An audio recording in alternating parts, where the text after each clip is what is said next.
El siguiente segmento tiene contenido o opinión. La entrevista en A Primera Hora. Analizamos los hechos del momento junto a sus protagonistas. Muy bien, 8 de la mañana con 11 minutos. Estamos en la recta final de A Primera Hora, pendientes justamente de los grandes temas nacionales. Algunos oyentes planteaban una serie de inquietudes. Con todo respeto, queridos oyentes, revisemos la historia, porque sí hubo excesos durante la década anterior. Hay que admitir los excesos de la década anterior. Y hubo casos emblemáticos que yo les sugiero que investiguen.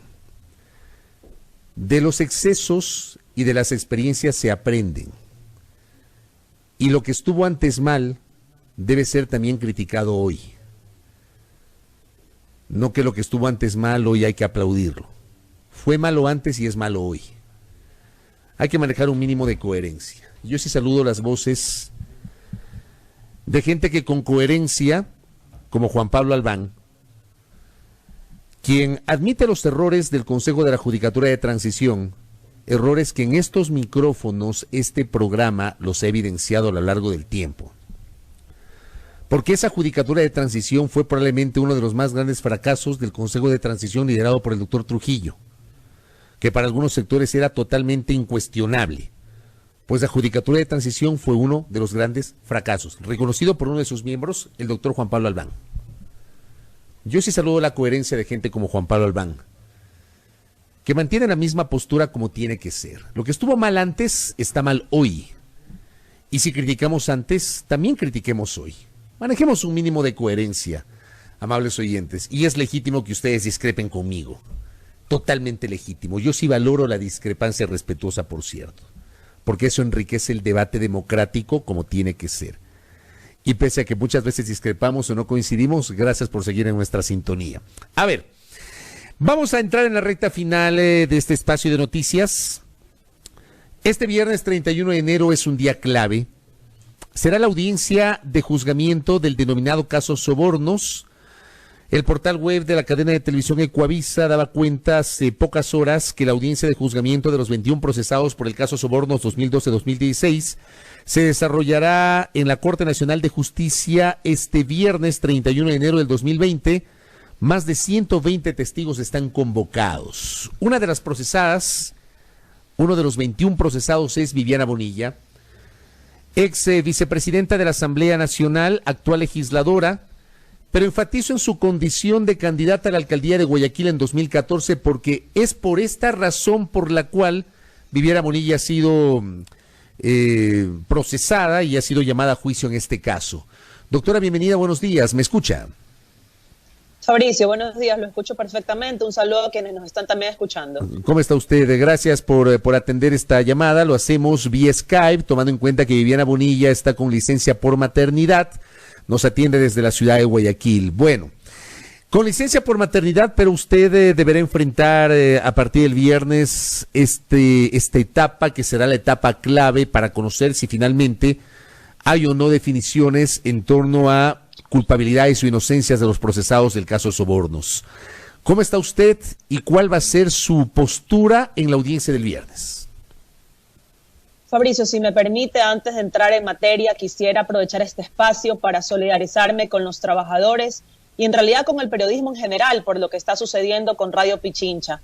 Nuevamente es un atentado contra la libertad de expresión, finalmente, de todos los ecuatorianos que vivimos aparentemente en un Estado de Derecho. Eso por un lado. Por otro lado, en efecto, este día viernes está convocada la audiencia de instalación del juicio por parte del Tribunal Penal. Pero me parece que es importante hacer varias reflexiones. No puede ser que se esté dando una rapidez sin precedentes, violentando una vez más todo derecho constitucional. Por ejemplo, usted en mi caso lo acaba de mencionar, yo estoy en licencia por maternidad.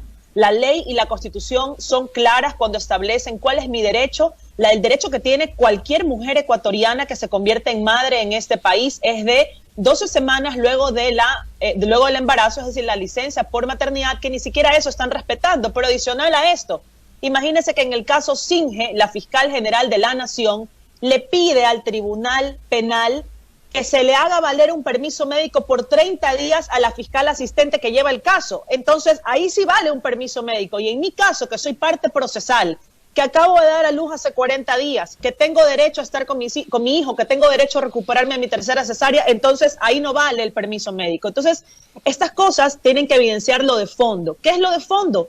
Que existe una vil persecución con una clara intención. ¿Y cuál es la clara intención? Impedir que Rafael Correa sea candidato, porque lo que buscan es una sentencia ejecutoriada para noviembre de este año. Antes de la convocatoria de elecciones para, dice usted, cerrar cualquier posibilidad de una candidatura de Correa. Y lo que buscan es una sentencia ejecutoriada, Fabricio. Ojo, por supuesto, no es lo mismo que simplemente una sentencia de primera instancia, ¿no? Entonces, claro, corren con los tiempos. Es algo inexplicable, no se entiende, porque algunos pueden decir, no, lo que pasa es que quieren dilatar el proceso, dilatarlo 40 o 45 días más, que es lo que se cumpliría cuando se acabe mi licencia. Eso no es dilatar un proceso, eso es respetar y garantizar un derecho que está en la Constitución. Pero, Fabricio, también tenemos que analizar el fondo de lo que está sucediendo en este caso en la justicia en nuestro país. ¿Qué está sucediendo en la justicia? Y algo pude escuchar también en la entrevista anterior. Si es que hubo exceso en la década anterior, si es que hubo algún tipo de error en el gobierno anterior, no puede ser pues entonces que todos tengamos que pagar la culpa o que se desquite con cualquier persona, o entonces si antes estuvo mal, hoy está bien. No es así, hay que tener coherencia. Actualmente, ¿qué es lo que está sucediendo? Tenemos una justicia que está siendo cuestionada, una justicia politizada, una justicia definitivamente parcializada. No es normal que, por ejemplo, la Comisión Interamericana de Derechos Humanos haya emitido varias resoluciones en los últimos meses. ¿Por qué digo que no es normal? Porque estas medidas que otorga la Comisión Interamericana de Derechos Humanos son medidas y son resoluciones excepcionales, y últimamente las vemos con frecuencia en nuestro país, por un lado. Por otro lado, grandes juristas en nuestro país que han sido acérrimos opositores a Rafael Correa cuestionan seriamente la justicia, y finalmente vemos también una presión y una amenaza por parte de la Fiscalía General de la Nación a los jueces si es que estos no se alinean a sus pronunciamientos. Esto no puede suceder, y creo que es deber de todos los ecuatorianos poder reflexionarlo y poder ponerlo sobre la mesa para poder trabajar sobre eso, ¿no? Correcto. A mí me queda claro su postura respecto de este tema. Sí ha llamado la atención, por ejemplo, la rapidez con la cual se convocó a la audiencia de juicio para el caso Soborno si comparamos con otros casos. Pero bueno, ya está, va a ser este viernes. Usted ha sido acusada, y vamos a lo de fondo, usted ha sido vinculada en este caso por el supuesto manejo irregular de recursos para su campaña electoral del año 2014. Pregunta directa a Viviana Bonilla. ¿Usted recibió recursos vinculados a Odebrecht? No, Fabricio, en lo absoluto. No solo que no recibí recursos de Odebrecht, sino que no pedí ni gestioné ningún tipo de recurso, ni con Odebrecht ni con ningún contratista del Estado, porque esa no era mi misión, no era mi facultad, no era mi competencia en la campaña. Yo voy a ser, Fabricio, la única persona en la historia de este país que está siendo procesada por el simple hecho de haber sido candidata, y además en una candidatura, Fabricio, que usted y todo el país sabe que perdí contra Jaime Nebot en el año 2014. Entonces, cuando la Fiscalía habla de los supuestos indicios, dice que todo en el proceso tiene más de 800 indicios, pero cuando va Viviana Bonilla, tiene 30 indicios para Viviana Bonilla. ¿Sabe cuáles son los indicios? Mi nombramiento como asambleísta en el año 2009, mi nombramiento como asambleísta ahora en este periodo, mi nombramiento como secretaria nacional de gestión de la política. Esos son los indicios que tiene la Fiscalía. Dentro del proceso, todos los contratistas y todos los proveedores ya lo han dicho, jamás tuvieron ninguna relación conmigo. Yo no he gestionado, no he hablado con ellos, ni siquiera me conocen. Pero vamos a otro tema, porque si existe una duda razonable de pronto del que nos está escuchando, que de pronto no sabe cómo se maneja una campaña, si es que llega a haber alguna sospecha por parte de Fiscalía, lo lógico es pues que algún proveedor que ha sido el beneficiario directo de la supuesta coima esté procesado, pues, y no está procesado. Por ahí alguien dijo, le di dinero a Viviana Bonilla. Resulta que esa persona que es funcionario público no está procesada, pues. Entonces, ¿cómo puede existir cohecho? ¿Cómo puede existir o cómo podemos creer que hay una investigación objetiva por parte de la Fiscalía si por el otro lado no existen personas procesadas? Por un lado vemos cómo la jueza Camacho dictó auto de sobreseimiento a empresas, a personas que no debió hacerlo. Eso tiene que quedar claro también al país. ¿A quién lo hizo? Me refiero a Kai Rungwo. ¿Por qué no lo hizo? Porque evidentemente esta era pues una persona que estaba íntimamente vinculada con el tema de las comisiones a Conto Patiño en el caso de INA Papers. Pero, no lo ejemplo, hizo, lo peor de todo, la fiscal no apeló ese auto de sobreseimiento, que además tiene la obligación de hacerlo. Pero por no ejemplo, lo hizo, pero doctora, por ejemplo, para ir aterrizando algunos temas, ¿usted tenía conocimiento cabal del origen de los recursos que recibió para su campaña? ¿Estaba al tanto del origen de la plata que llegaba para financiar su campaña electoral en su condición de candidata o no? A eso iba, Fabricio. No tenía ni idea, no conocía. Tanto es así que no existe o no existe actualmente una obligación de los candidatos, que la Asamblea Nacional recién aprobó unas reformas al Código de la Democracia y el Ejecutivo también no las vetó y fue parte del texto aprobado por la Asamblea, en las que recién se introduce la obligación del candidato de conocer el origen de los fondos. Eso demuestra que es más que evidente que en mi época, en el año 2014, yo no sabía pues de dónde venían los recursos de la campaña. Si yo representaba Alianza País y me dicen, Viviana, tú vas a ser la candidata a la alcaldía, pues bien, si hay algún tipo de recurso que no se reportó, algún tipo de recurso que no viene de la fuente legal, pues entonces que se investigue, pero el candidato no tiene por qué conocer. Imagínese usted, le pongo el ejemplo. ¿Usted cree que cuando yo me subía a la tarima o cuando yo iba a algún almuerzo en los barrios populares, yo decía, ¿quién está pagando el almuerzo? Fabricio, ¿quién me está pagando esta tarima? Es absurdo. Entonces, por el simple hecho de ser candidata, se me está vinculando a este proceso, porque insisto, si existiera un proceso objetivo, ¿por qué no investigan entonces la campaña de Barrera, de Baroja, de Granda, de Troya? Gente que sí, en el caso de ellos, estaba siendo candidatos a la reelección. Entonces es absurdo pensar que si es que hubo algún aporte ilegal, solo se dio en el caso de la campaña de Viviana Bonilla. Es decir, se formó toda esta estructura criminal, que es una teoría absurda de la Fiscalía, para que Viviana Bonilla le gane a Jaime Nebot. Es absurdo. Y encima, Fabricio, la Fiscalía tiene un gran problema, porque resulta que el propio Consejo Nacional Electoral del Ecuador estableció por mayoría en su consejo que no existieron aportes ilegales en Alianza País. Entonces, ¿cómo puede sustentar la Fiscalía en un proceso penal que sí hubo aportes ilegales? Se les derrumba toda la farsa y adicional a eso, que el Ecuador no se olvide la prueba madre de la Fiscalía, el famoso cuaderno de la señora Pamela Martínez, que fue escrito cuando ella estaba privada de su libertad, en la que escribió en un vuelo de 30 minutos tantas cifras que se acordó hasta los decimales, en donde claramente ha negociado la impunidad de los delitos de ella y de su marido, porque el marido no está siendo procesado ni investigado por absolutamente nada. Entonces, esas son las cosas que tiene que conocer el país. Y adicional, Fabricio, si me permite terminar esta idea, porque tanto se dice, pues, ¿no? Entonces el ciudadano común nos escucha la versión de un lado, escucha la versión del otro, aunque yo estoy convencida que la mayoría de la ciudadanía sabe que esto es una vil persecución. Tanto la Fiscalía y sus medios fácticos y ciertos medios de comunicación están convencidos de la culpabilidad de los procesados. Les hago un llamado. ¿Por qué no televisan la audiencia? ¿Por qué no hacen públicas las intervenciones de la Fiscalía, de los testigos, las nuestras, para que el pueblo y la ciudadanía pueda llegar a sus propias conclusiones? Porque las audiencias son públicas. Existen ahí personas que no tienen nada que ver con el juicio, que se instalan desde la mañana. Todos los medios de comunicación van y sacan lo que les conviene. Pero no se puede grabar las audiencias. Hay una prohibición de carácter legal, doctora.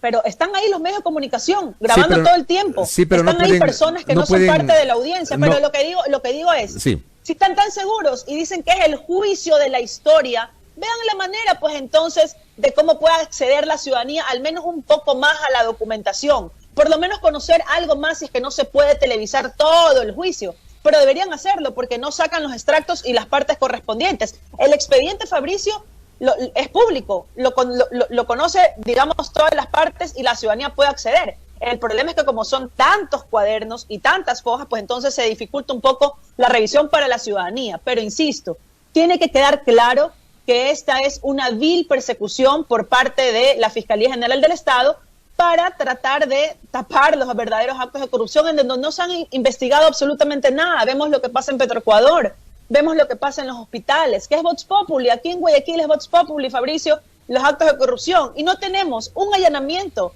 no tenemos una detención, no tenemos ninguna investigación. Entonces yo también digo en mis redes sociales, ¿para cuándo vamos a tener eso? Doctora, yo le hice la siguiente pregunta a Cristian Zurita. Tengo poco tiempo, me quedan 4 minutos rápidamente.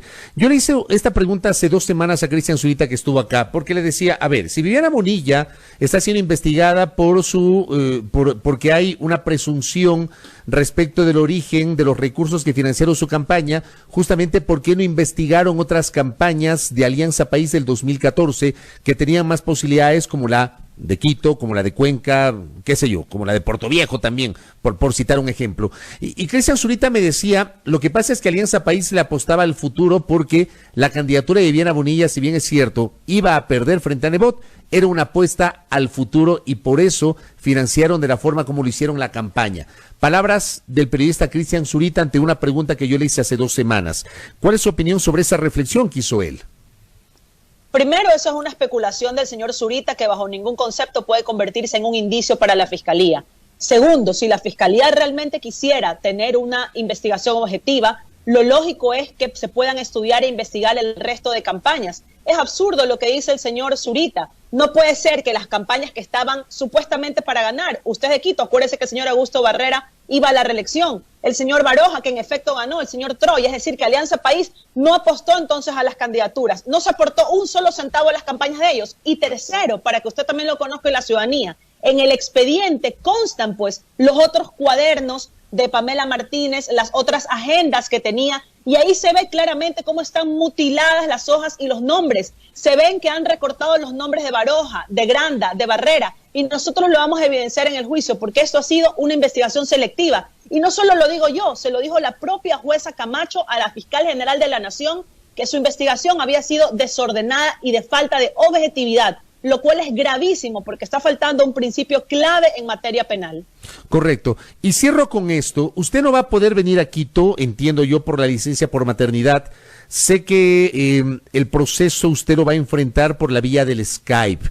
¿Con qué expectativas llegará usted a la audiencia el día viernes? No sé si el mismo viernes habrá tiempo para que usted declare, pero ¿con qué expectativas llega usted? Con eso cierro.